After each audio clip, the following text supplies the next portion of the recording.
കണ്ടിയും വരണത് ഈ വരുന്ന അവിടെ അവിടെ ചേച്ചിയായിട്ടൊക്കെ കളിക്കുന്നുണ്ടല്ലോ.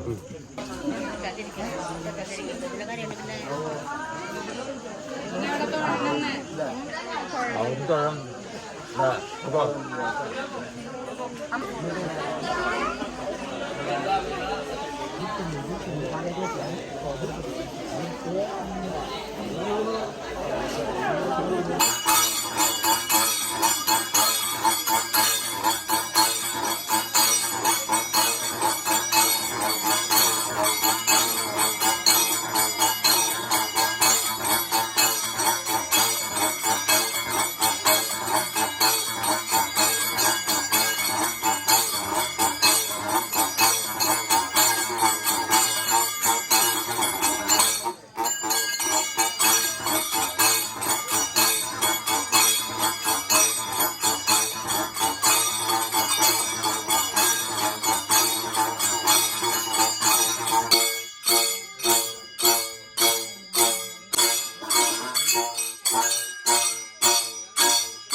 എല്ലാവരും നമ്മൾ ഈ നാഗക്കളം കഴിക്കുന്നത് തന്നെ നമ്മുടെ തറവാട്ടിലെ സമ്പത്ത് ഐശ്വര്യ സന്താനമായും അതേപോലെ അസുഖങ്ങളിൽ നിന്ന് കാത്തു രക്ഷിക്കാൻ ഉദ്ദേശിച്ച കാര്യങ്ങൾ സാധിക്കാൻ ഇതിനൊക്കെ വേണ്ടി നാഗക്കളം കഴിക്കുന്നത്. നമ്മളിവിടെ കഴിച്ചാൽ ഈ അടുത്ത പ്രദേശം മൊത്തം അതിൻ്റെ അനുഗ്രഹം കിട്ടുന്നതാണ് പറയാം.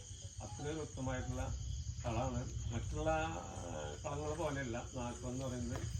ഇത് അത്രയും എന്തൊരു പുണ്യമായിട്ടുള്ള ഒരു കളാണ് ഈ നാഗക്കളം എന്ന് പറയുന്നത്. എല്ലാവരും നമ്മൾ മനസ്സിൽ പ്രാർത്ഥിക്കുക. പ്രാർത്ഥനകളെ എല്ലാവർക്കും ഉണ്ടായിരിക്കും. എനിക്ക് ജോലിക്കാരും അതേപോലെ എല്ലാ കാര്യങ്ങളും നമ്മൾ അറിഞ്ഞറിയാതെ എന്തെങ്കിലും തെറ്റുകളോ കുറ്റങ്ങളൊക്കെ ചെയ്തിട്ടുണ്ട് പുറത്തുള്ള നാങ്ങളെ മനസ്സിൽ നന്നായി പ്രാർത്ഥിക്കുക. അതേപോലെ നമ്മൾക്ക് സാധിക്കാവുന്ന കാര്യങ്ങൾ മനസ്സിൽ പ്രാർത്ഥിച്ച് അടുത്ത സമയമാകുമ്പോഴേക്കും സാധിച്ച ഇവിടേക്ക് എന്താണ് ചെയ്യാമെന്ന് കൂടി പ്രാർത്ഥിച്ചാൽ നമുക്ക് സാധിക്കുന്നതാണ് പറയാം. ഇപ്പം പാലും നൂറൊക്കെ കൊടുത്ത് സമ്പുഷ്ടമായിരിക്കുന്ന സമയമാണ്. ഈ സമയത്ത് എന്താണോ നമ്മൾ മനസ്സിൽ പ്രാർത്ഥിക്കുന്നത് അത് നമുക്ക് നടക്കുന്ന പറയാം. ഒരു പ്രദക്ഷിണം നടക്കുക. ആദ്യം ഇവിടെ